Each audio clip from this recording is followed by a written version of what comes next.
Witajcie. Niedawno prezentowałem dla Was unboxing tego oto multitoola Gerbera o nazwie Armbarn Slim Drive, a dzisiaj pokażę Wam, co on potrafi. Więc do dzieła. Bawmy się trochę. Najpierw trochę drewienka zrobimy.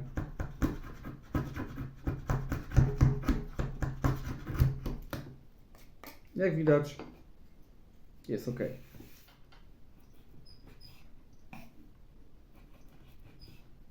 Radzi sobie. Niech to wyślaty, co będzie dalej. Dokładnie tak. Będziemy używać krzesiwa. Działa. Ostrze. Wstępnie sprawdzone. Przechodzimy do czego? Do naszego śrubokręta. Próbujemy coś pokręcić.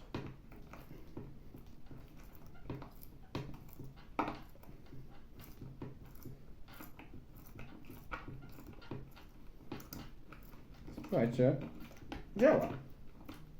Idzie. Mam nadzieję, że tylko się do stołu nie wkręcę. Dobra, trochę krzywo, ale się udało. Jak najbardziej działa. I tak jak Wam wspominałem, według mnie przydałaby się tutaj też blokada, ponieważ podczas wkręcenia może nam się niestety on przez przypadek złożyć.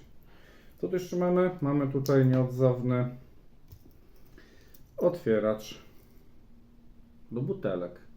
Więc jestem przygotowany. Jest buteleczka. Proszę bardzo, żeby nie było. Sprawdzimy, czy to działa.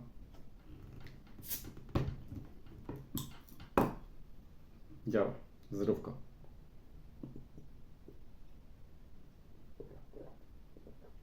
Klasyczny smak. Jak widzieliście, multitool poradził sobie doskonale z zadaniami, które mu przygotowałem. Tnie, wkręca i otwiera. A nawet rozpali nam ogień za pomocą krzesiwa. Więc myślę, że jest to urządzenie naprawdę wielofunkcyjne, które jest całkiem pomocne. I to by było na tyle. Do usłyszenia następnym razem. Trzymajcie się. Hej!